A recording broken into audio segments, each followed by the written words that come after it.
Tarbiyah Sunnah Channel. Lillah, nyunnah, merenah. Bismillahirrahmanirrahim. Assalamualaikum warahmatullahi wabarakatuh.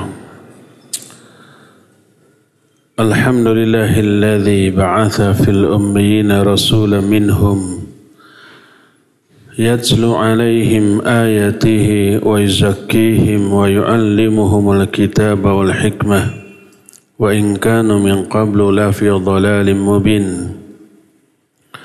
Wa ashhadu an la ilaha illallah al-malikul haqqul mubin wa ashhadu anna Muhammadan abduhu wa rasuluhu sadiqul wa'dil amin wassalatu wassalamu ala ashrafil anbiya'i wal mursalin wa ala alihi wa ashabihi ajma'in wa man tabi'ahum bi ihsanin ila yaumiddin wa ba'd. Hadirin jamaah Masjid Agung Al-Ukhwah Bandung yang Allah muliakan, para pendengar Radio Roja Cilengsi untuk Jabodetabek dan sekitarnya, Roja Palembang, Roja Lampung, Roja Berau, Roja Pontianak, Roja Tanjung Pinang, Roja Surabaya, para pendengar Radio Al-Bayan Cianjur, Radio Tarbiyah Sunnah Bandung, Radio RBK dan TV RBK di Kebumen, Radio 1 Lombok, pendengar Radio Suara Kolbu Jayapura, Radio Amuba Pangkal Pinang, Radio Hidayah Pekanbaru, dan radio lain yang ikut menyiarkan kajian kita ini, pemirsa Roja TV dan stasiun TV lain yang juga ikut merelay kita ini. Alhamdulillah kita kembali berjumpa melanjutkan bahasan tentang tauhid. Pertemuan yang lalu kita sudah berbicara tentang 3 jenis khauf. Syirik di bidang khauf. Yang pertama khauf sirri. Khauf yang tersembunyi. Khauf itu apa? Rasa takut. Contohnya takut kepada berhala yang disembah oleh manusia. Kalau si berhala itu punya kekuatan, kemampuan memberi madarat ke kita kalau kita melarang orang menyembah mereka. Baik berhala itu patung, pohon, kuburan, arwah ruh yang sudah mati dan seterusnya. Ada rasa takut, maka itu khauf sirri dan itu syirik besar. Tidak boleh, itu sudah kita terangkan. Kedua, rasa takut kepada orang yang menyebabkan kita terhalang melakukan kewajiban atau terdorong melakukan hal yang haram karena takutnya kepada orang. Ini juga haram tapi tidak sampai kepada syirik besar. Syirik kecil tapi dengan dosa yang besar. Dan yang ketiga, khauf tabi'i. Yang alami, rasa takut yang normal, yang manusiawi. Seperti contoh takutnya kepada ular berbisa, kepada binatang buas, kepada listrik yang bila dipegang bisa nyetrum menyebabkan kematian, termasuk kepada orang jahat yang bisa menganiaya kita. Seperti takutnya Nabi Musa kepada Fir'aun dan tentaranya setelah membunuh. Seperti takutnya Nabi Ibrahim kepada tamu asing yang tak dikenal ketika disuguhi daging yang enak, yang lezat, ternyata tidak mau memakannya, lalu curiga dan rasa takut muncul. Itu tabii. Dialami juga oleh para nabi, ya, maka itu tidak apa-apa. Kita akan lanjutkan pembahasan tentang takut ini. Rasa takut kita kepada Allah adalah wajib. Takut inilah yang menjadi bukti keimanan seseorang. Fala takhafuhum wa khafuni in kuntum mu'minin. Jangan kalian takut kepada mereka, takutlah kepadaku, kepada Allah, kalau kalian orang mukmin. Takutnya kepada Allah sampai membuat hati ini bergetar ketika nama Allah disebut. Itu rasa takut yang dimiliki seorang mukmin yang hakiki. Innamal mu'minuna alladzina idza dzukirallahu wajilat qulubuhum ay khafat. Orang beriman itu hanyalah orang yang bila disebut nama Allah bergetar hatinya. Maknanya takut, ya. Wajib memiliki rasa takut kepada Allah. Gimana tidak? Allah itu Maha Pencemburu. Allah itu kalau Maha Pembalas. Inna minal mujrimina muntaqimun. Kami itu Maha Pembalas kepada setiap orang yang berdosa. Dan sekali membalas dengan azab, azabnya dahsyat luar biasa. Innallaha syadidul iqab. Wajib memiliki rasa takut.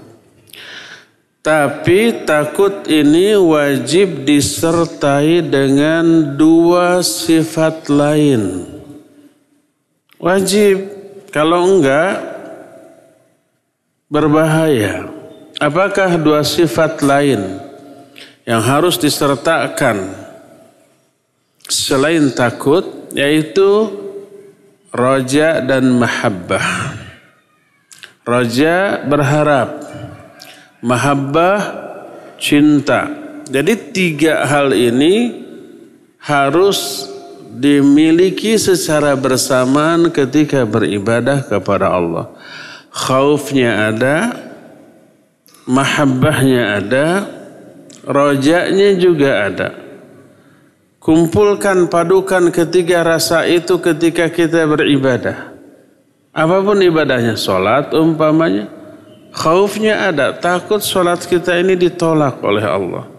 Takut sholat ini tidak diterima. Takut sholat ini malah mengundang azab karena ada kekeliruan, kesalahan.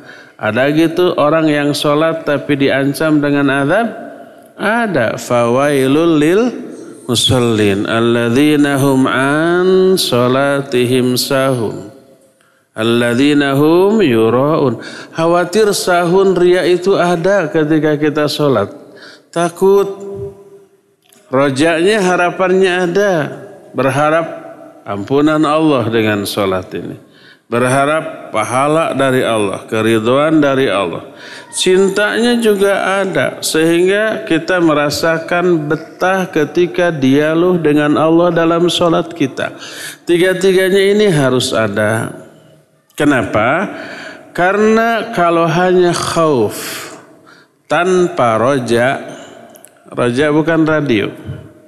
Roja itu maknanya apa? Harapan kepada Allah.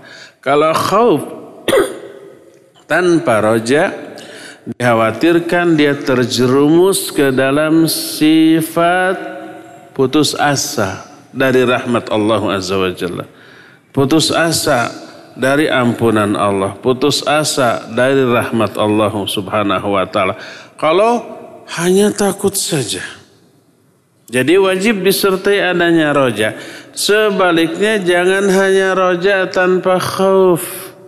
Kalau hanya roja tanpa khauf, dia nanti merasa aman dari murka Allah, dari siksa Allah, dari makar Allah. Walaupun dia banyak melakukan dosa, tenanglah. Dosa juga walaupun banyak, Allah mah Ghafurur Rahim. Kita pasti diampuni, kita pasti akan diselamatkan dari neraka, kita pasti akan ke surga. Itu akibatnya merasa aman dari makar Allah.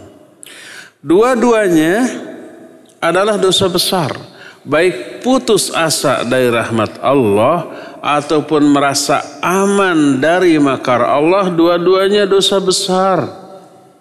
Ditegur oleh Allah orang yang kayak demikian. Allah berfirman dalam surah Al-A'raf 99, Afa aminu makrallah fala ya'manu makrallah illal qaumul khasirun. Apa mereka merasa aman dari makar Allah? Tidak ada yang merasa aman dari makar Allah kecuali kaum yang rugi. Ditegur oleh Allah, jangan merasa aman dari makar Allah, ya. Sebaliknya, putus asa juga dilarang. Segede apapun dosa kita, sebanyak apapun kesalahan kita, maka tidak boleh merasa putus asa dari rahmat Allah, dari ampunan Allah, dari karunia dari Allah Subhanahu wa taala. Enggak boleh putus asa. Allah berfirman, "Innahu la yai'asu min rauhillah illa al-qaumul kafirun." Sesungguhnya tidak ada yang putus asa dari rahmat Allah kecuali hanyalah orang-orang kafir. Itu dalam Al-Quran surah Yusuf ayat 87.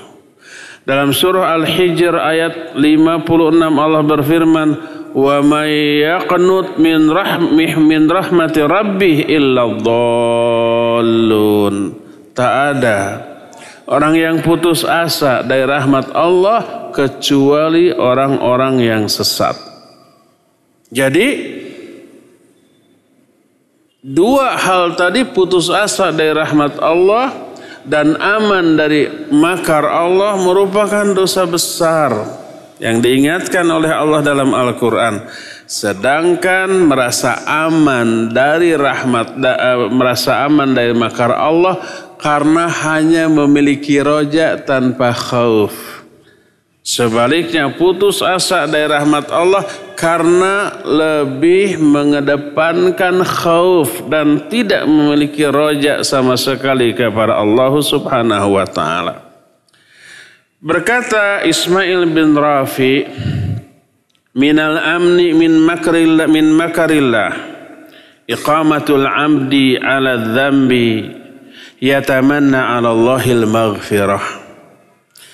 Di antara bukti seseorang merasa aman dari makar Allah adalah seorang hamba terus-menerus melakukan dosa, tapi selalu berharap dapat ampunan dari Allah tanpa ikhtiar yang mengundang turunnya ampunan itu. Dosa terus, tobat enggak?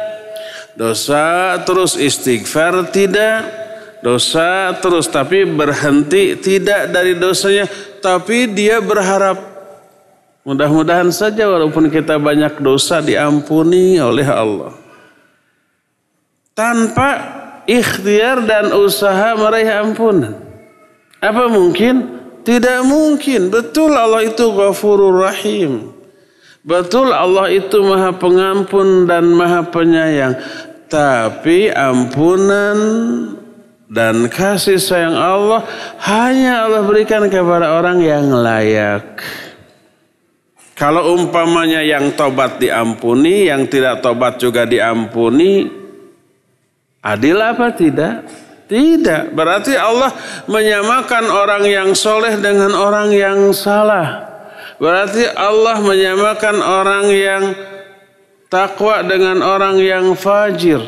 Gak mungkin. Allah berfirman, "Afanaj'alul muslimina kal mujrimin, ma lakum kaifa tahkumun." Apakah kami akan menjadikan orang yang soleh dengan orang yang salah ini sama? Sama-sama diampuni, sama-sama dimasukkan ke dalam surga, sama-sama diberi rahmat oleh Allah. Yang soleh, yang ahli ibadah diampuni, dimasukkan ke dalam surga. Yang durhaka juga diampuni, dimasukkan ke dalam surga. Apakah akan disamakan? Tentu saja tidak.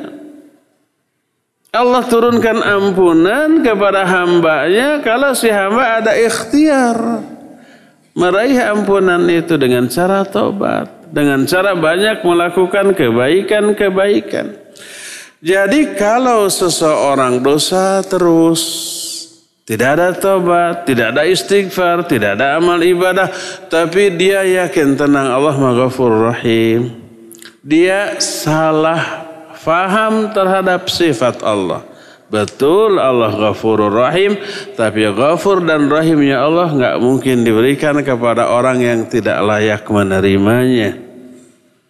Oleh karena itu di antara orang yang merasa aman dari makar Allah adalah terus-terusan berdosa tapi tetap berharap ampunan tanpa ikhtiar meraih ampunan tersebut.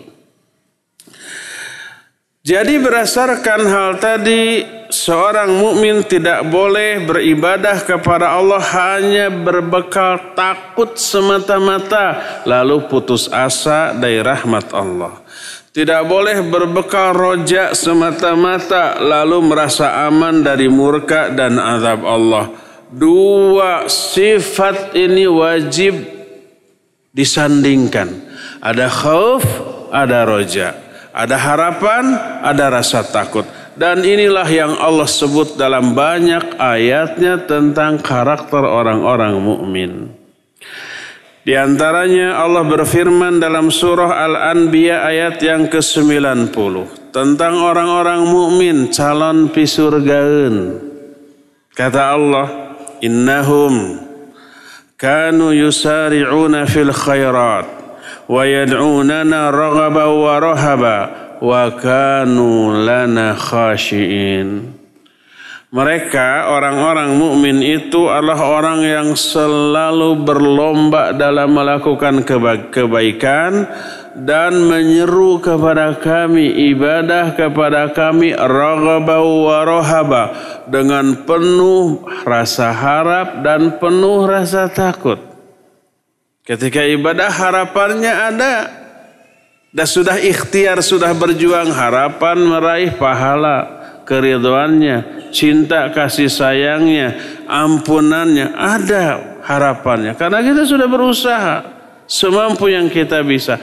Takutnya juga takutnya juga ada, nggak kepedean, nggak overconfidence, nggak terlalu percaya diri. Wah pasti surga lah, pasti diterima. Enggak, khawatir ibadah yang kita lakukan ada kurangnya, ada salahnya, ada kelirunya, lalu ditolak. Karena tidak semua orang ibadah pasti ibadahnya diterima ya. Mungkin ada faktor penyebab ditolaknya ibadah itu. Mungkin niat kurang ikhlas, mungkin pelaksanaannya kurang mutaba'ah, mungkin tidak ada kesungguh-sungguhan alias ala kadarnya, maka mungkin saja ditolak. Ya sangat mungkin. Perbuatan ibadahnya sendiri dilakukan, tapi mungkin ditolak, mungkin. Contoh, dua anak Adam yang dua-duanya diperintahkan untuk berkurban. Satu berkurban dengan yang terbagus, terbaik dari kambing yang dimilikinya. Satu lagi yang terjelek, asal-asalan ala kadarnya. Dilihat dari bentuk amalannya aja, kita sudah bisa melihat motivasinya, perasaan yang mendasarinya. Kalau yang miliknya yang gede, yang terbaik, pasti itu berdasarkan ketakwaan tuh. Ini untuk Allah. Allah yang memerintahkan, yang nyuruh, harus yang terbaik. Kalau yang asal-asalan, yang terburuk tadi, pasti itu ya. Motivasi yang mendorong itu bukan ketakwaan, dicampuri oleh rasa sayang terhadap dunia, terhadap harta. Ini ajalah yang terburuk gitu ya. Apa akibatnya? Yang ini diterima, yang itu ditolak. Lalu Allah menyatakan, innama yataqabbalallahu minal muttaqin. Allah hanya menerima amalan dari orang yang bertakwa. Kalau orang yang bertakwa amalannya didasari karena ketakwaan, pasti berkualitas. Pasti dengan kualitas terbaik yang biasa dia lakukan. Tapi kalau bukan ketakwaan, pasti asal-asalan. Yang asal-asalan ini ditolak. Dia sudah berkurban, dia sudah melaksanakan perintah, tapi ditolak oleh Allah Azza wa Jalla. Kasus ditolaknya amalan yang dilakukan oleh orang banyak karena faktor yang jelas diterangkan baik dalam ayat ataupun hadis. Di antaranya yang kurang ikhlas, yang ada unsur riya, yang membagi niatnya kepada Allah sebagian untuk kepentingan dunia atau makhluk sebagian, ditolak. Allah berfirman dalam hadis qudsi sahih riwayat Imam Muslim, ana aghna syurakai 'anil syirki faman 'amila 'amalan asyraka fihi ma'i ghairi taraktuhu wa syirkahu. Aku ini zat yang paling tidak membutuhkan sekutu, tidak membutuhkan saingan, tidak membutuhkan tandingan. Maka siapa orang yang mengamalkan satu amalan ini amal soleh, amal baik, tapi dia menyekutukan aku dalam amalan itu, membagi dua niatnya, separuh untuk Allah, separuh untuk dunia, untuk pujian manusia, untuk penilaian manusia.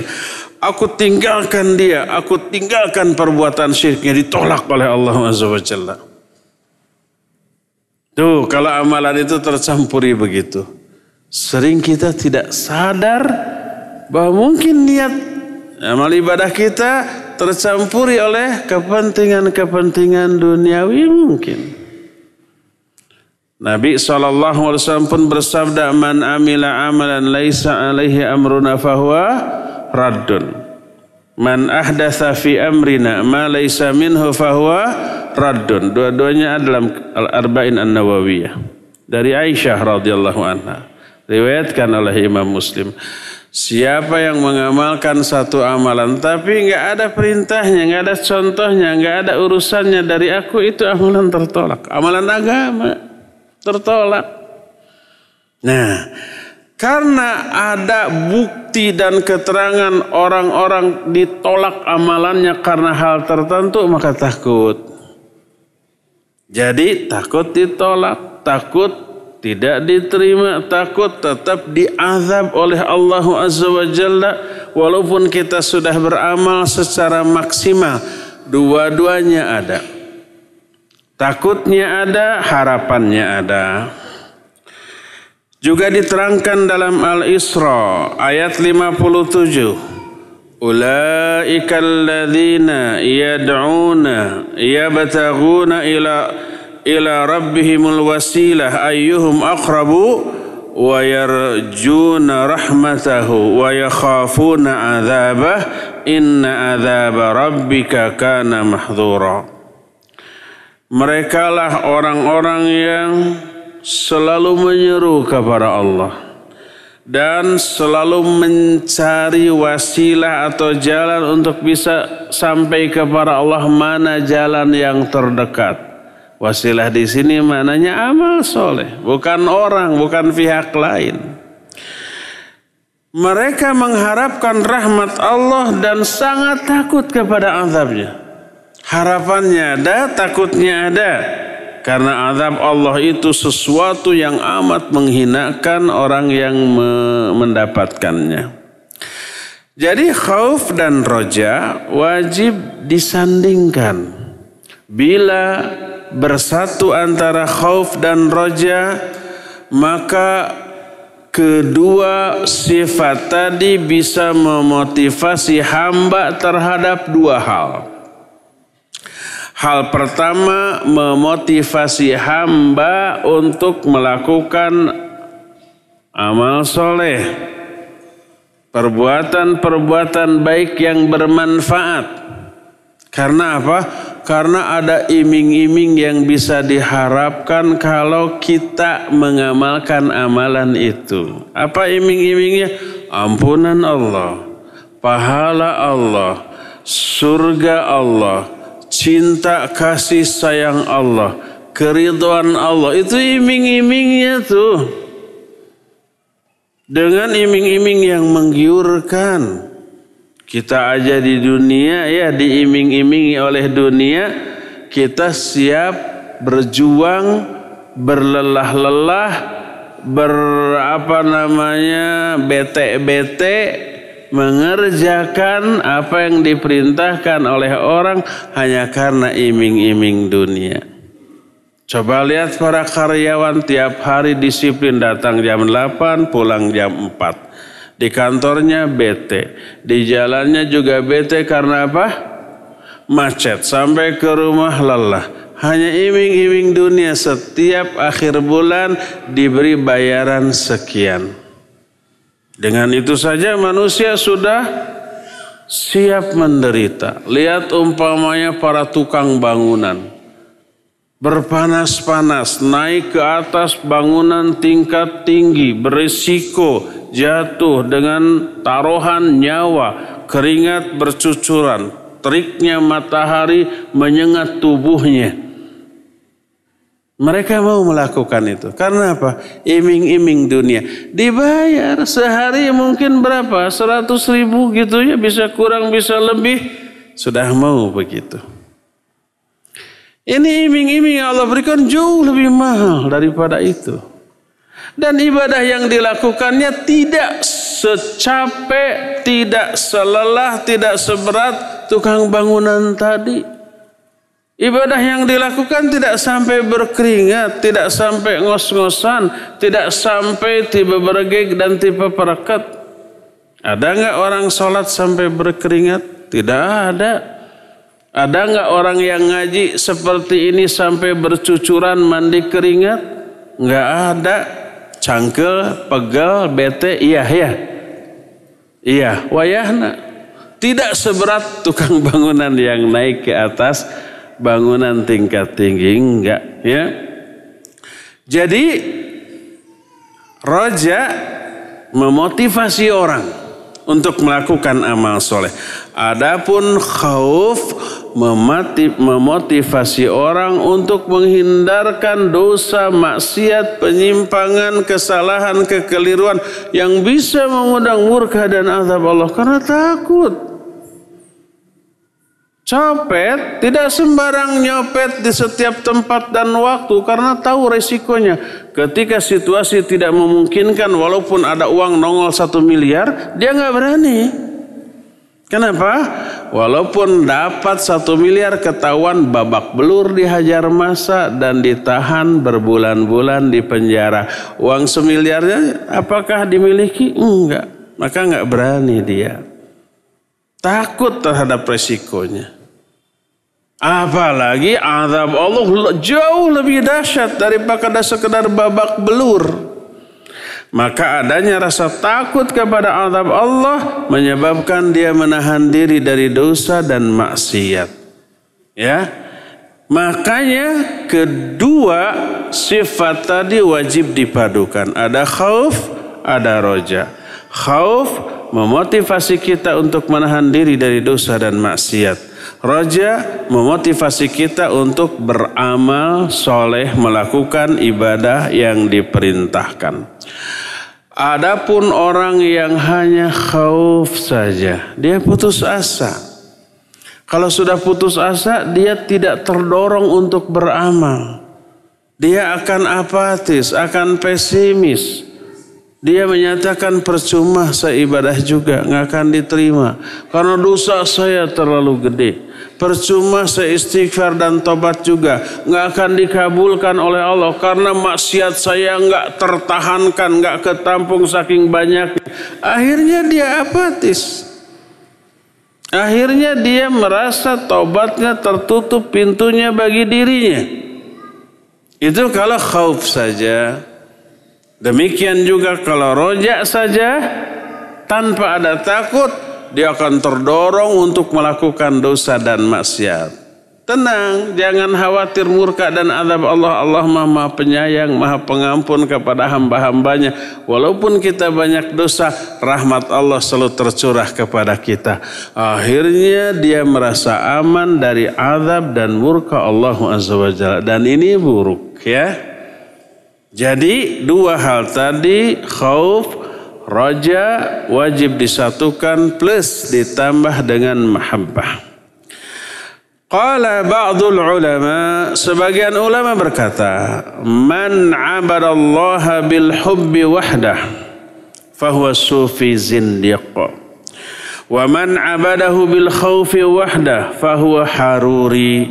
Wa man abadahu bil raja wahdah fahuwa murji'i. Wa man abadahu bil hubbi wal khauf wal raja fahuwa mu'minun. Siapa orang yang beribadah kepada Allah hanya berbekal hub saja. Apa hub teh? Cinta saja. Khauf nggak ada, roja nggak ada, hanya mahabbah saja. Dia sufi zindiq. Karena bertolak belakang dengan Al-Quran. Apakah Al-Quran menyuruh kita takut nggak kepada Allah? Iya, wattaqullah, ya. Terus ayat-ayat yang tadi fala takhafuhum wa khafuni, jangan kamu takut kepada mereka, takutlah kepadaku. Allah menyuruh takut. Fala takhshawhum wakhshawni, jangan kamu khasyah kepada mereka, khasyahlah kepadaku. Allah merintahkan kita takut. Makanya kalau ada orang menyatakan saya tidak takut kepada Allah, ini tidak taat kepada perintah Allah. Terus Allah memberikan apresiasi yang baik kepada orang yang beramal karena takut kepada Allah Subhanahu wa taala. Siapa yang beramal karena takut, baik amal baik ataupun amal berupa menahan diri dari dosa dan maksiat, dia tahan dirinya karena takut terhadap murka dan azab Allah, itu dipuji oleh Allah, diberi balasan. Allah berfirman, waliman khafa maqama rabbih jannatan. Siapa orang yang takut kepada Allah, bagi dia akan diberikan 2 surga tuh. Wa amma man khafa maqama rabbih wa nahan nafsa 'anil hawa fa innal jannata hiyal ma'wa. Adapun orang yang takut kepada Allah, takut kepada murkanya, takut kepada saat ketika dia berdiri di hadapan Allah pada hari kiamat. Terus wa nahan nafsa 'anil hawa, dia menahan dirinya dari hawa nafsu. Kenapa dia tahan dirinya dari hawa nafsu? Takut kepada murka Allah, takut kepada nasib dia ketika di akhirat. Kata Allah, fa innal jannata hiyal ma'wa, maka surgalah tempat menetap dia. Orang yang beramal karena takut kepada Allah itu bagus apa baik? Bagus dan baik. Boleh nggak kita berdoa kepada Allah, ya Allah, kalau saya beribadah kepada Engkau karena ingin surgamu, jauhkan aku dari surga itu. Kalau aku beribadah kepada Engkau tak karena takut nerakamu, masukkan aku ke dalam neraka. Ibadahku kepadamu hanyalah semata-mata besarnya cintaku kepadamu. Ini zindiq, karena bertolak belakang dengan Al-Quranul Karim. Wajib punya rasa takut kepada neraka, ya. Allah menyatakan fa illam taf'alu wa lan taf'alu fattaqun nar. Kalau kalian enggak mampu bikin seperti Al-Quran dan memang kalian tidak akan mampu, takutlah kalian kepada api neraka.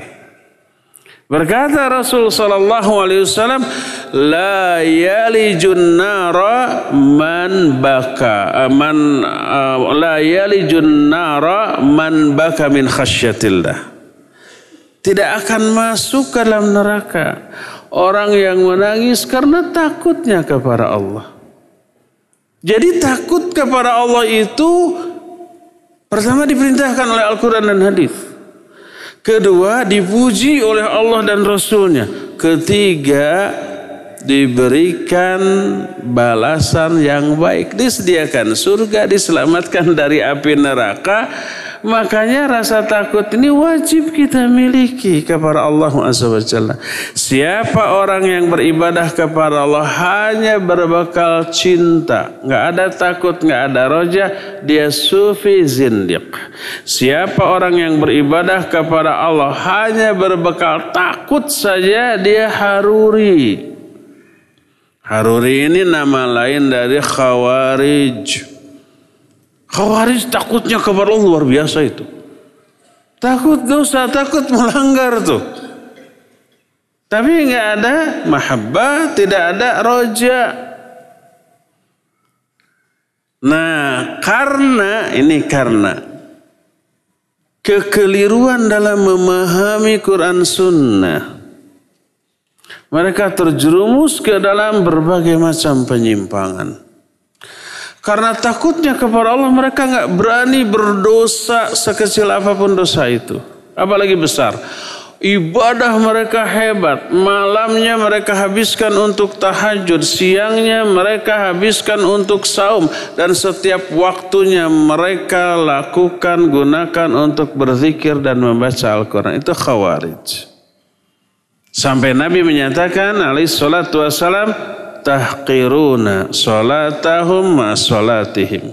Kalian merasa rendah, merasa hina lah sholat kalian dibanding sholat mereka. Saum kalian dibanding saum mereka. Terus bagus apa enggak itu? Dari segi itunya bagus. Tapi ada tapinya. Yakhrujuna minad din kama yakhrujur ramiyah kama yakhrujus saham minar ramiyah. Mereka keluar dari agama ini seperti lepasnya busur, lepasnya apa yang gitu teh? Anak panah dari busurnya. Kenapa? Karena dari sikap yang lebay tadi, berlebih-lebihan dalam hanya berbekal rasa takut tanpa mahabbah, tanpa roja, mereka terjerumus ke dalam sebuah konsep pemahaman yang keliru yang berakibat fatal. Apa penyimpangan pemahaman mereka? Mereka merasa kalau mereka melakukan dosa besar, kafir, keluar dari Islam, murtad. Makanya setiap orang yang berdosa besar mereka anggap sudah keluar, sudah murtad dari Islam. Halal darahnya, halal juga apanya? Halal juga hartanya untuk diambil. Makanya mereka mengkafir-kafirkan orang person per person. Setiap yang berdosa kamu kafir, kamu kafir. Itu Khawarij. Nama lain dari Haruri. Karena mereka ini tinggal di sebuah desa tempat namanya Haruriyah, namanya Haruro, nah sebuah desa, makanya yang tinggal di sana disebut dengan sebutan Haruri. Itu sebutan untuk Khawarij yang saat itu tinggal di sana. Ibadahnya hebat, tapi berakibat semua pelaku dosa besar dikafirkan. Dan ini bertolak belakang dengan ayat, dengan hadis-hadis yang sahih. Tentang orang yang berdosa besar, sebesar apapun dosanya, selama tidak menghalalkan perbuatan dosanya, itu tidak kafir, tidak murtad, tidak keluar dari Islam. Dia tetap muslim, tapi muslim yang berdosa besar. Orang mabuk, kata Khawarij, kafir, murtad, keluar dari Islam dan kelak di dalam neraka kekal selama-lamanya. Ahlus sunnah menyatakan enggak. Orang yang mabuk selama tidak menganggap halal terhadap perbuatan mabuknya, dia tetap muslim, tapi muslim yang berdosa besar. Demikian juga yang berjudi, demikian juga yang berzina, demikian juga yang maling, demikian juga yang membunuh dan seterusnya. Itu tidak mengeluarkan pelakunya dari Islam. Dia tetap muslim, tapi muslim yang berdosa besar. Tapi wajib kita katakan berjudi itu haram, berzina itu haram, maling itu haram, membunuh itu haram. Dengan mengharamkan semua perbuatan itu, kita tidak tidak memponis orang Sunda ini, tidak memponis pelakunya sebagai ahli neraka. Enggak. Apakah si pembunuh pasti masuk neraka? Belum tentu. Mungkin sebelum matinya dia tobat. Apakah si pezina, si pemabuk, si penjudi pasti masuk neraka? Belum tentu. Mungkin sebelum matinya dia tobat, lalu bagus tobatnya, keislamannya, ibadah yang baik, yang berkualitas, mati dalam keadaan demikian, ahli surga. Tapi tetap wajib kita katakan itu haram, Ketika menyatakan perbuatan itu haram, tidak sedang memvonis pelakunya sebagai ahli neraka. Dan tidak sedang mentazkiyah diri sendiri. Oh, saya mah pi surga tuh. Judi haram, dah saya maka surga. Apakah begitu? Enggak. Kita tidak sedang memvonis pelakunya ke surga atau ke neraka, enggak. Ya, kita hanya berbicara tentang hukum sebuah perbuatan. Termasuk perbuatan-perbuatan yang menyimpang dari sunnah Nabi SAW. Kita katakan ini nggak ada sunnahnya, jangan dilakukan. Siapa yang melakukannya dia terjerumus ke dalam dosa. Apakah itu pengkafiran? Tidak. Apakah itu memvonis pasti masuk neraka? Tidak. Ya, kita hanya sedang membahas hukum sebuah perbuatan. Siapa orang yang beribadah kepada Allah hanya berbekal khauf, dia haruri, khawarij. Dan siapa orang yang beribadah kepada Allah hanya berbekal mahabbah, hanya berbekal roja, maka dia murji'i. Kelompok murji'ah, kelompok yang menyatakan sebesar apapun dosa yang dilakukan oleh seorang muslim tidak berpengaruh kepada keimanannya. Imannya tetap utuh dan dia ahli surga tanpa ke neraka dulu. Nah, itu murjiah. Akhirnya merasa aman dari azab Allah Azza wa Jalla. Ya, tiga-tiganya salah. Lalu yang benar apa? Wa man abadahu bil hubbi wal khaufi wal raja fahuwa mu'min. Siapa orang yang beribadah kepada Allah dengan ketiga-tiganya, ada hub, ada mahabbah, ada khauf, ada raja, maka dialah seorang mukmin. Dan ini dijelaskan oleh Allah dalam banyak ayat. Allah berfirman, ulaikal ladzina yad'una yabtaghuna ila rabbihimul wasilah ayyuhum aqrab wa yarjuna rahmatahu wa yakhafuna 'adzabah. Mereka adalah orang-orang yang selalu menyeru kepada Allah dan selalu mencari cara terdekat untuk bisa sampai kepada Allah, dan mereka mengharapkan rahmatnya dan takut akan azabnya. Ada mahabbah diisyaratkan dalam ayat, mereka selalu mencari cara yang terdekat untuk bisa sampai kepada Allah karena cintanya. Ada khaufnya, ada juga rojanya, ya. Dan Allah Azza wa Jalla telah menerangkan orang yang mengabaikan aspek khauf, tidak takut, mereka merasa aman dari azab Allah walaupun mereka bergelimang dalam dosa. Allah azab orang seperti itu. Allah menyatakan dalam Al-A'raf ayat 97 sampai 99. Kata Allah, afa amina ahlul qura ayatiyahum ba'suna bayatan wa hum naimun aw amina ahlul qura ayatiyahum ba'suna duha wa hum yal'abun afa aminu makrallah fala ya'manu makrallah illa al-qaumul khasirun.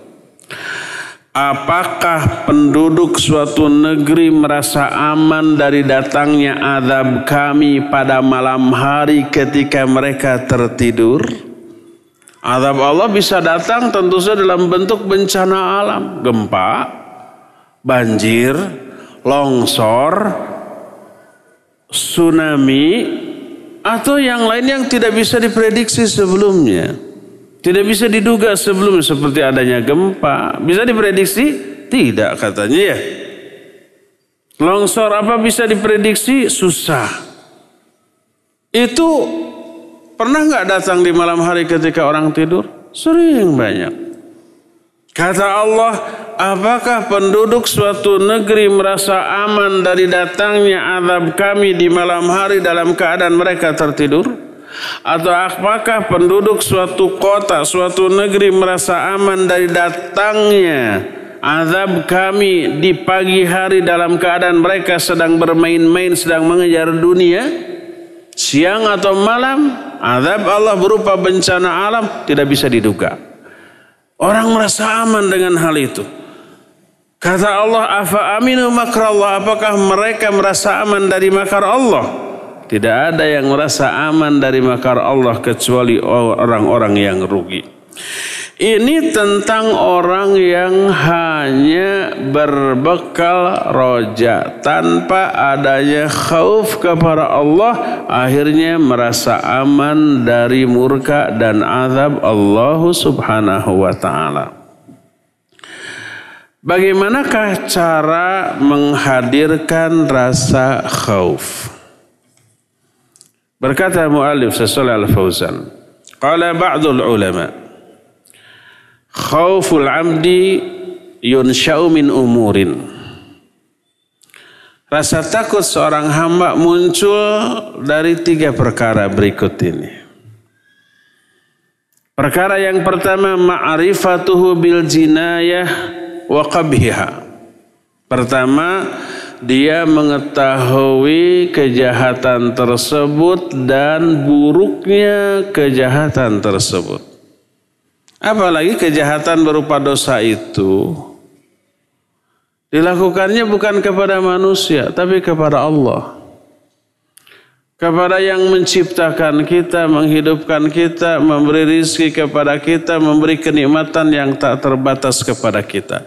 Allah kurang gimana baik kepada kita, kita membalasnya dengan melanggar larangannya atau mengabaikan perintahnya. Buruk apa jelek yang kayak begitu? Ya buruk ya jelek. Walaupun ada orang yang mengatakan saya mah bukan kepada Allah jahatnya, tapi kepada sesama manusia, digibahi, difitnah, dihina gitu ya.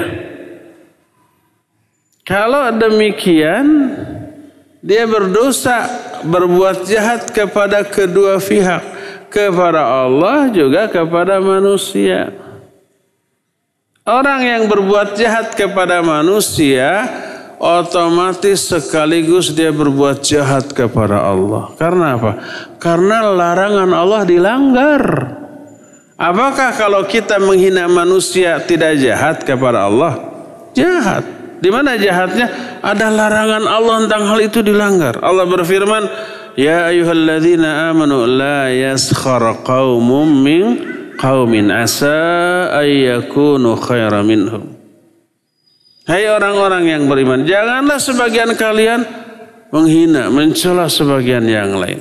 Boleh jadi yang dihina lebih baik daripada yang menghina. Apakah kalau kita suudzon kepada seseorang tidak jahat kepada Allah?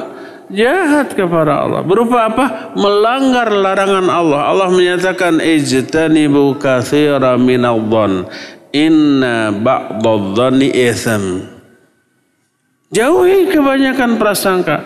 Nabi juga menyatakan iyyakum wadh-dhanna fa inna-dhanna akdzabul hadits.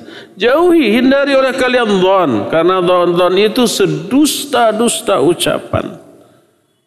Jadi suudzonnya kepada orang, tapi sekaligus juga melanggar larangan Allah, melanggar larangan Rasul SAW. Berbuat jahatnya tidak hanya ke orang, otomatis kepada Allah. Intinya, setiap perbuatan dosa yang dilakukan kepada sesama manusia, di dalamnya include, termasuk perbuatan jahat kepada Allah Azza wa Jalla. Perbuatan buruk kepada Allah, karena Allah telah melarang hal itu tapi dilanggar. Jadi pertama rasa takut muncul karena dia mengetahui jahatnya perbuatan itu dan buruknya perbuatan itu. Itu pertama. Kedua, tasdiquhu bil wa'in wa anna Allah rattaba 'alal ma'siyah uqubataha. Kedua, rasa takut muncul kalau dia yakin, percaya terhadap ancaman atas perbuatan buruk tadi, bahwa Allah akan mengadab dia, akan menyiksa dia. Nyiksaannya di mana? Yang sudah pasti kalau nggak taubat tuh di alam kubur dan di alam akhirat. Dan mungkin saja dosanya itu juga dibalas di dunia ini juga, walaupun tidak selalu di dunia dibalas. Ada kalanya di dunia lolos, di alam kubur, di akhirat tidak mungkin lolos. Sehebat apa sih azab di alam kubur? Na'udzubillah tuh ya. Nabi SAW suatu saat mimpi itu. dibawa oleh dua orang yang di akhir hadis ini dikatakan orang itu malaikat Jibril dan Mikail. Dibawa naik ke bukit yang terjal, aku nggak bisa, kami akan mudahkan, dibantu. Naik, mudah. Sampai di suatu tempat. Di tempat itu ada orang yang sedang duduk. Di pinggirnya ada orang yang berdiri sambil memegang batang besi yang runcing. Tiba-tiba itu besi yang runcing itu ditusukkan ke sebelah kanan rahang orang itu, bros, tembus sampai ke tengkuk. Kira-kira sakit apa menderita? Dua-duanya ya sakit, ya menderita ya. Ditusuknya sakit sampai ke tengkuk loh, tembus. Kalau itu terjadi di dunia mati. Terus dicabut lagi. Mencabutnya sakit apa tidak? Sakit. Terus pindah ke kiri. Tusuk lagi sebelah kiri. Cabut lagi. Bolak-balik terus seperti itu. Sampai hari kiamat. Nabi SAW ngeri melihatnya. Apa ini? Dan seterusnya. Nah, lalu di akhir hadis itu diterangkan. Adapun orang yang tadi ditusuk rahangnya sampai tembus ke tengkuknya, dia adalah seorang pendusta. Keluar dari rumah menebar kedustaan sampai memenuhi ufuk. Dia mengalami itu di alam kuburnya sampai hari kiamat. Itu azab bagi para penyebar hoaxes, berita bohong, berita dusta melalui berbagai macam media. Kalau ngomong ke orang terbatas ya, di hadapan satu dua orang. Sekarang lebih dari itu ditulis sebagai status di media sosial. Satu orang minimal punya 5 medsos. Ada Instagram, ada Facebook, ada Twitter, ada grup WhatsApp, ada Line, ada Pet, ada banyaklah. Arapal saya oke. Ditempel semuanya itu, hoax itu, kedustaan seperti itu. Maka memenuhi ufuk seluruh dunia tahu, bersumber dari orang itu. Waliyadzubillah. Rasakan nanti di alam kuburnya tuh, ya. Itu baru di alam kubur belum seberapa. Jelegur kiamat terjadi, seluruh alam jagat raya hancur, masuk ke alam akhirat, azab di sana jauh lebih dahsyat lagi daripada yang dialami di alam kubur. Itu ancaman bagi pelaku dosa dusta. Hati-hati ikhwan, akhwat. Kalau bikin status di media sosial atau kopas, copy paste-nya, ini ada artikel bagus, ada berita bagus, langsung di-share.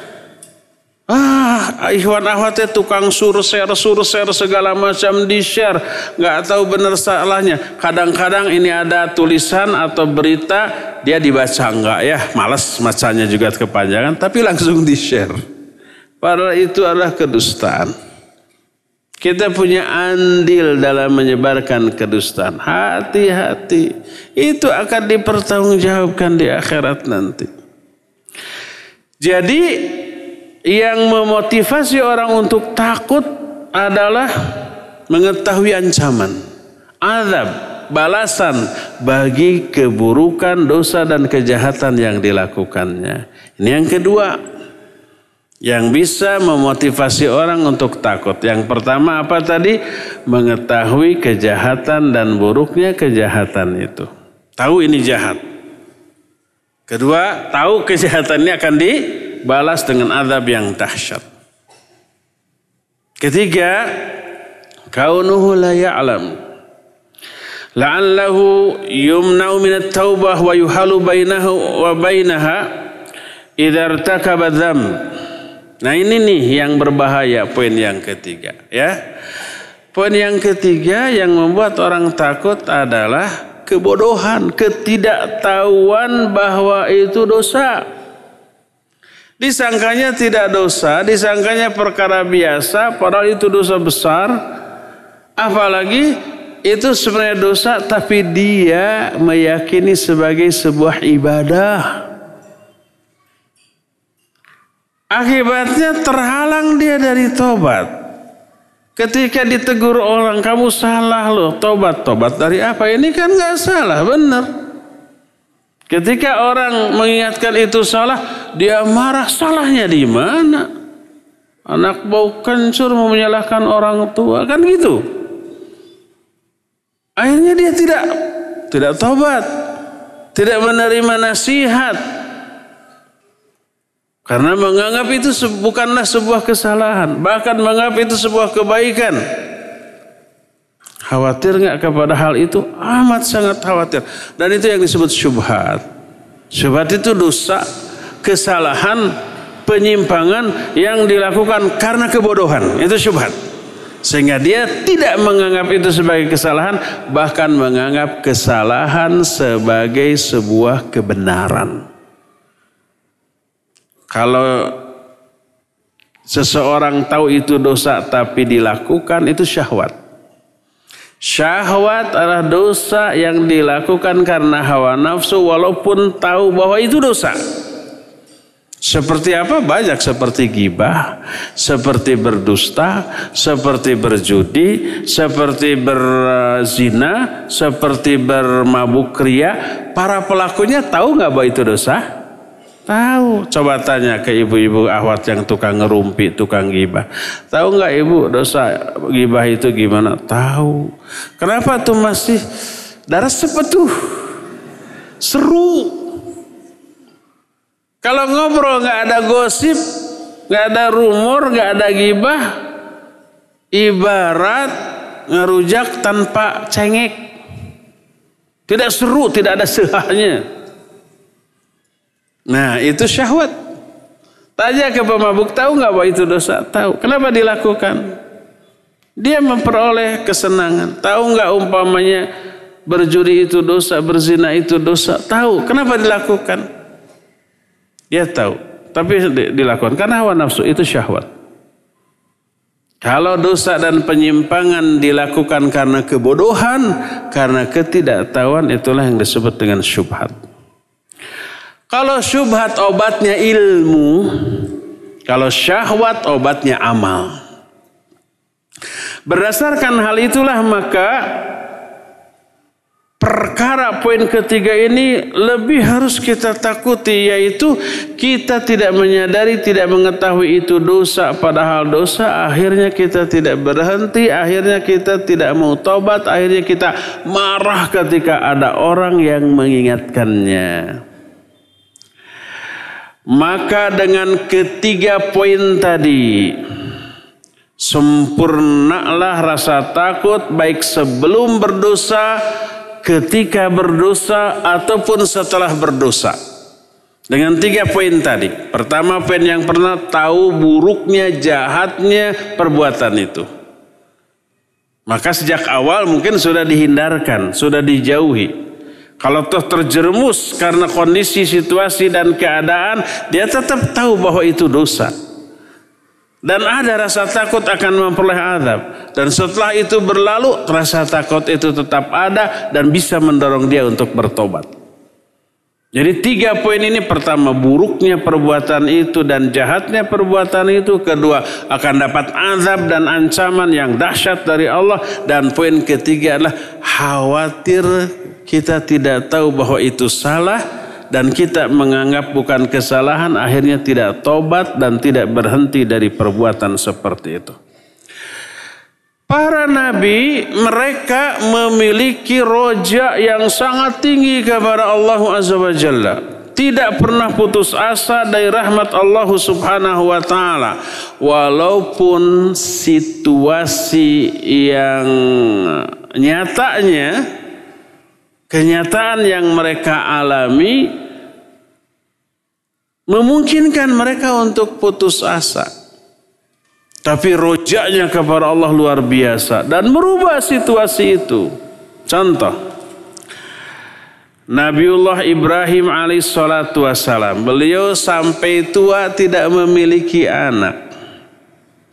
Istrinya juga apa? Mandul. Kondisi seperti itu mestinya melahirkan keputusasaan dari memiliki anak. Tapi rojak beliau kepada Allah luar biasa, terus minta. Beliau tahu kuasa Allah di atas segala-galanya. Allah yang maha mengatur seluruh jalannya kehidupan. Apa yang terjadi? Datang mukjizat dari Allah untuk beliau. Dikasih anak pada usia tua, dalam kondisi istrinya apa? Mandul. Lahirlah 2 anak dari 2 istri. Siapa saja? Ismail dan Ishak. Dan itu karena tingginya rojak beliau. Dan ini tidak hanya berlaku bagi para nabi, mungkin berlaku bagi orang-orang biasa, amat sangat mungkin. Datang seseorang kepada Rasul sallallahu alaihi wasallam. Dia bertanya, "Ya Rasulullah, inni tazawwajtu wa lam yurzaq li walad." Wahai Rasulullah, aku sudah lama menikah tapi belum diberi rizki berupa anak. Gimana tuh? Kata Nabi SAW, min aina anta, fa aina anta min kasratil istighfari was sadaqat. Kenapa? Kamu tidak memperbanyak istighfar dan sedekah.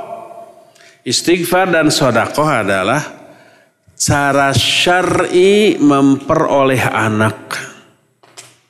Cara hissinya ya dengan melakukan hubungan suami istri atau dengan pergi ke dokter agar bisa hamil dan seterusnya gitu ya. Itu cara hissinya. Ada selain cara hissi, cara syar'i, yaitu banyak istighfar, banyak sedekah. Allah berfirman, "Faqultu astaghfiru rabbakum innahu kana ghaffara yursilis samaa 'alaikum midrara wa yumdidkum bi amwali wa banin." Kata Nabi Nuh, aku bilang kepada kaumku, istighfar kalian kepada Allah karena Allah itu maha pengampun. Kalau kamu istighfar, Allah menurunkan hujan. Dan Allah akan melimpahkan kepada kalian harta dan anak-anak yang banyak. Karena istighfar. Istighfar cara syar'i untuk memperoleh anak. Demikian juga sedekah. Kata Nabi SAW, kenapa kamu tidak memperbanyak istighfar dan sedekah? Fafa'ala. Lalu dia melakukan. Akibatnya dia sampai memiliki 9 anak. Oleh para ulama, hadis ini dibahas dalam bab ilajul aqim. Ilajul aqim itu pengobatan bagi orang yang mandul, solusi bagi orang yang mandul nggak punya anak. Banyak istighfar, banyak sedekah. Secara real, secara nyata, secara hissi, secara medis, mungkin dia nggak akan bisa punya anak karena mandul tadi. Tapi kuasa Allah di atas segala-galanya. Jangan padamkan roja. Jangan padamkan harapan kita kepada Allah Azza wa Jalla. Maka Allah tidak akan pernah mengecewakan hamba-hambanya yang berharap dan selalu bersandar kepada Dia. Ya. Itu contoh Nabiullah Ibrahim alaihissalatu wassalam. Dan contoh nabi-nabi lain banyak yang nanti kita akan bahas di hari Jumat yang akan datang. Untuk sekarang cukup sampai di sini dan kita masih punya sisa waktu untuk bertanya jawab. Kepada Akhi Fawas di studio Cilengsi dipersilahkan untuk memandu tanya jawab dengan pendengar dan pemirsa. Wassallallahu ala nabiyina Muhammadin wa ala alihi wa ashabihi wasallam. Silakan Fawas. Waalaikumsalam warahmatullahi wabarakatuh. Iya. Barakallahu fiik ibu yang baru bertanya. Hadis tadi itu dari zaman dahulu sudah ada. Karena itu tertulis dalam banyak kitab. Hadis itu ada dalam kitab Sahih Muslim. Hadis itu juga yang lebih dikenal lagi oleh masyarakat yang lebih umum ada dalam kitab Arba'in An-Nawawiyah. Hadis itu juga bagi orang yang mengkaji kitab-kitab fiqih ada dalam kitab Bulughul Maram dan banyak kitab-kitab hadis lain yang memuat hadis ini. Kenapa jarang diketahui? Ya karena orang nggak belajar hadis, ya. Atau kalau toh ada ustaz yang belajar, wallahu alam kenapa ini tidak disampaikan? Mungkin disampaikan sepintas. Mungkin sengaja dilewat karena khawatir terhadap sesuatu. Yang jelas hadis ini sahih dengan 2 lafaz yang berbeda. Pertama menyatakan man amila amalan laisa alaihi amruna fahuwa raddun. Siapa yang melakukan satu amalan tidak ada contoh dari kami, itu tertolak. Hadis kedua dengan lafaz man ahdatsa fi amrina ma laisa minhu fahuwa raddun. Siapa yang mengada-adakan amalan di dalam ajaran kami yang tidak termasuk bagian dari ajaran kami, maka amalan itu tertolak. Ini sejak dahulu sudah disampaikan di mimbar-mimbar, pengajian-pengajian, tulisan-tulisan, ceramah-ceramah ya. Hanya ada yang mendengar, ada yang tidak. Ya, bagaimana kita menyampaikan hal ini kepada kawan-kawan, saudara-saudara? Ya, sampaikan kepada mereka sebatas yang kita tahu. Ya, bila perlu ada syarah tambahannya dari orang yang dipercaya ilmunya, sampaikan kepada mereka dalam bentuk tulisan, dalam bentuk rekaman ceramah, dalam bentuk YouTube, dalam bentuk apapun yang bisa sampai. Yang penting sampai dulu. Adapun urusan mereka mau menerima penjelasan ini atau tidak, itu bukan tanggung jawab kita. Kewajiban kita hanya menyampaikan. Tapi coba perhatikan situasinya.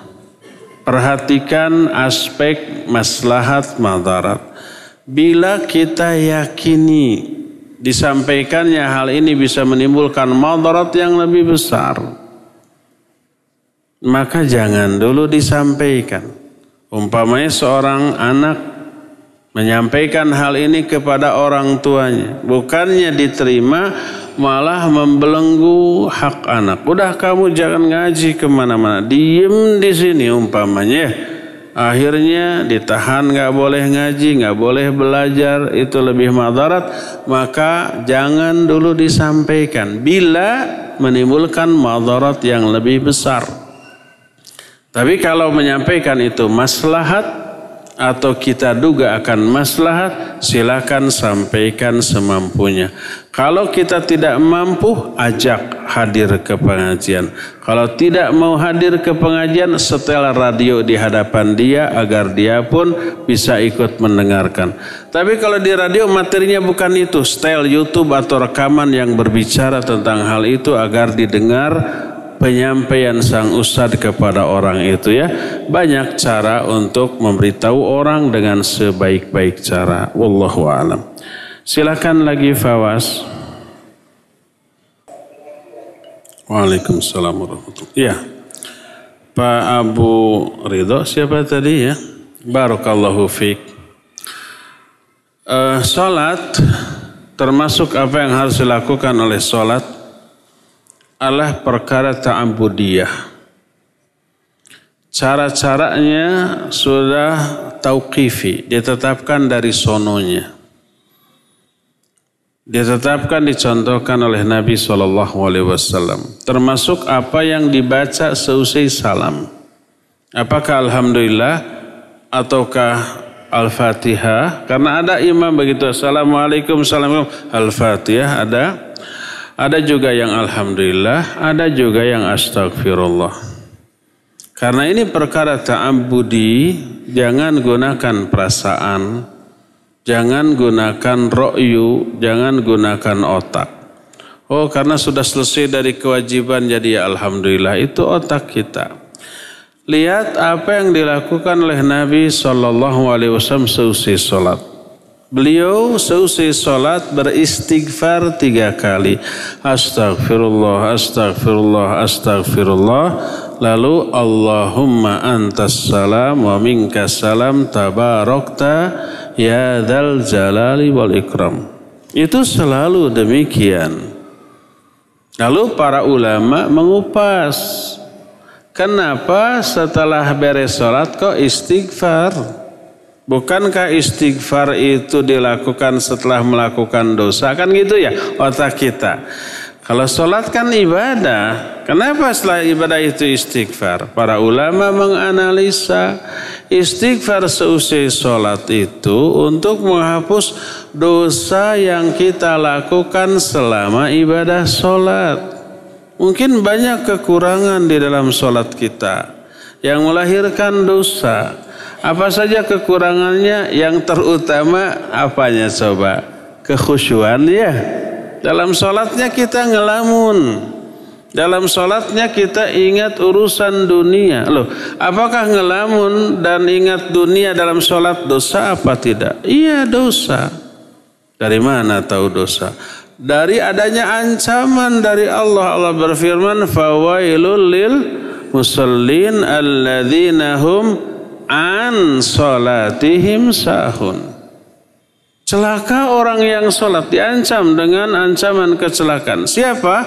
Orang yang lalai dalam sholatnya, ngelamun, tidak khusyuk, ingat kepada urusan dunia di dalam sholatnya.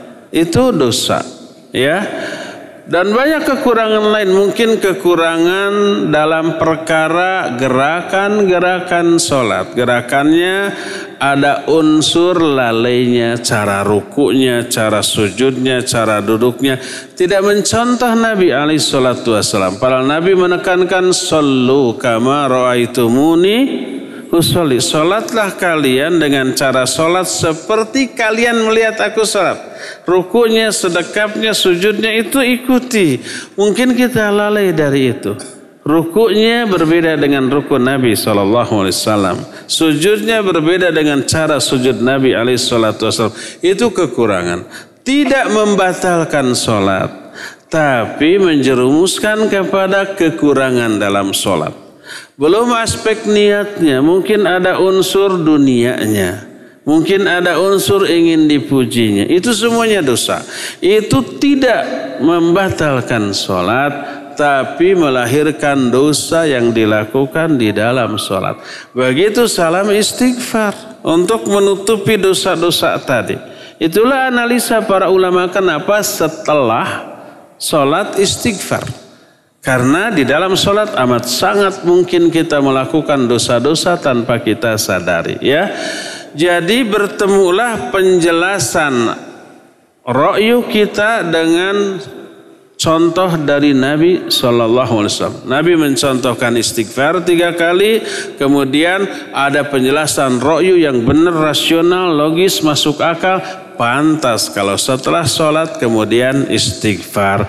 Dan inilah yang lebih kuat, bukan alhamdulillah, bukan al-fatihah, tapi istighfar. Wallahu a'lam bishawab. Silakan lagi Fawaz.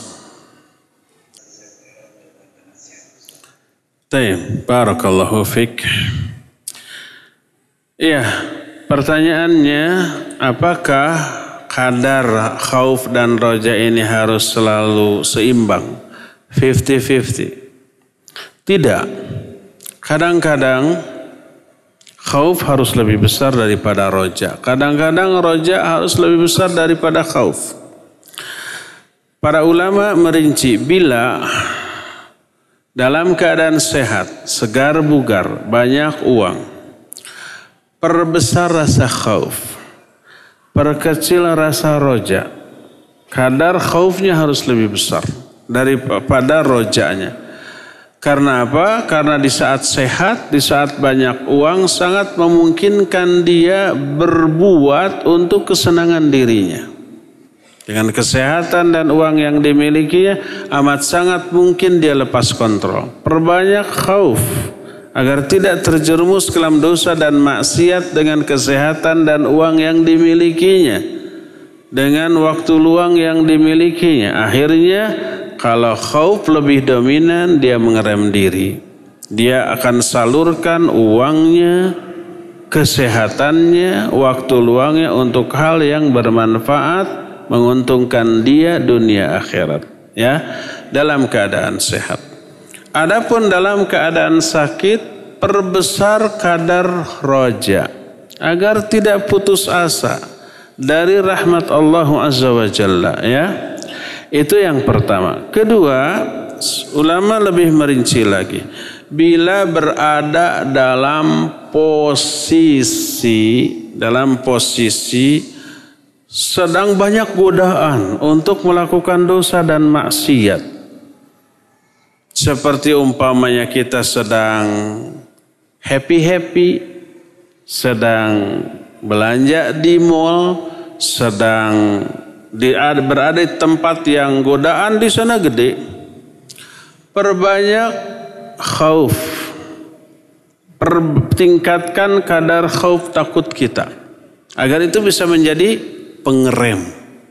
Sebaliknya kalau kita berada dalam situasi yang godaan kecil, bahkan dorongan untuk melakukan ibadah dan amal soleh gede seperti di masjid, di daurah, di pengajian, pergede kadar rojanya agar itu memotivasi kita untuk beribadah lebih hebat lagi daripada sebelumnya. Jadi tidak selalu seimbang antara kadar khauf dan kadar roja. Dilihat situasi dan mana efek yang lebih besar maslahatnya. Kadang-kadang lebih besar maslahat memperbesar roja, kadang-kadang lebih maslahat memperbesar khauf, kadang-kadang seimbang. Dan setiap orang berbeda situasi dan kondisi yang dialaminya. Pada intinya mana sih yang lebih bermanfaat, lebih maslahat? Memperbesar roja atau memperbesar khauf ya? Dengan sedikit rincian yang sudah tadi dijelaskan. Wallahu a'lam bissawab. Terakhir fawasya. Iya, barakallahu fiik. Memakai kalung gelang untuk kesehatan. Kalau ada hubungan sebab akibat, kalung dan gelang itu mengandung hal tertentu yang secara medis terbukti empiris ilmiah betul berpengaruh kepada tubuh kita, jalan darah kita, kepada kondisi bagian dalam tubuh kita, jantung kita, paru-paru kita, ginjal kita, betul ada pengaruh. Sudah ada penjelasan ilmiah. Ada hubungan sebab akibat antara gelang dan kalung itu dengan penyakit atau kondisi tubuh orang yang memakainya, maka boleh sama dengan terapi-terapi yang logis lainnya. Dengan catatan betul ada ya. Ada penjelasan ilmiah ya. Terus disyaratkan wajib diyakini penyembuhnya Allah. Itu hanya salah satu wasilah yang mengandung hubungan sebab akibat. Sama dengan mengkonsumsi obat. Kenapa obat ini dimakan bisa menyembuhkan? Karena obat ini mengandung ini bisa membunuh penyakit atau bisa memperbaiki kondisi tubuh. Ada penjelasan ilmiahnya maka boleh. Adapun kalau tidak ada hubungan sebab akibat. Batu ini, cincin ini, gelang ini, kalung ini mengandung ini yang berkhasiat untuk kesehatan tubuh. Tapi nggak ada penjelasan dari ahlinya, nggak ada penjelasan ilmiahnya, nggak ada bukti medisnya, nggak ada alasan yang rasional, yang logis. Tidak ada hubungan sebab akibat antara zat yang dikandung dalam benda ini dengan kondisi tubuh.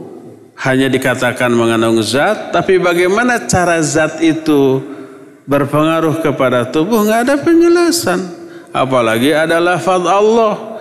Terus diyakininya yang menjadi penyebab utama kesembuhan adalah lafaz Allahnya ini nih. Maka itu jimat. Maka tidak boleh karena tidak adanya hubungan sebab dan akibat antara benda itu dengan kesehatan kita. Tidak boleh diyakini itu akan menyembuhkan. Jadi dibolehkan kita mengalami atau melakukan terapi pengobatan bila ada salah satu di antara dua dalil, apalagi kalau dua-duanya ada. Pertama dalil syar'i, kedua dalil hissi. Dalil syar'i adalah dalil dari Quran Sunnah bahwa itu menyembuhkan, cara itu menyembuhkan, mau ilmiah mau tidak, mau ada penjelasan dari dokter atau tidak, atau keterangan dari dokter menyatakan tidak ada hubungan. Tapi kalau ada dalil syar'inya lakukan. Seperti ruqyah syar'iyah, seperti Nabi SAW melakukan umpamanya nyolek itu apa? Nyolek tanah, diludahi, kemudian didoakan, kemudian dioleskan ke luka orang, ke orang yang terkena sengatan binatang, sembuh. Itu ada dalil syar'inya. Walaupun nggak ada penjelasan ilmiah, nggak peduli. Yang penting ada dari syar'i. Seperti doa, membacakan ruqyah doa. Ada nggak penjelasan dari dokter bahwa doa yang diucapkan itu mengandung zat-zat tertentu lalu masuk ke dalam tubuh? Ada penjelasan begitu? Nggak ada. Tapi itu ada asalnya, maka boleh dilakukan walaupun tidak rasional, tidak masuk logika kita. Kalau ada landasan syar'inya silakan lakukan, ya. Kedua, dalil hissi. Dalil hissi itu dalil berupa penjelasan rasional dan ilmiah. Walaupun tidak ada contoh dari Nabi, tidak ada hubungan, tidak ada dalil syar'i dari Quran dan hadis. Seperti kita pergi ke dokter diberikan obat batuk sirup ini. Ini nggak ada di zaman Nabi. Jangan dikatakan ini bid'ah. Karena ini bukan masalah ibadah, ini masalah apa? Dunia.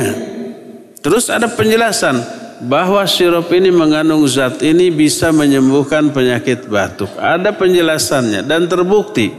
Walaupun nggak ada dalilnya, dalil syar'i, tapi ada dalil hissi, maka boleh, ya.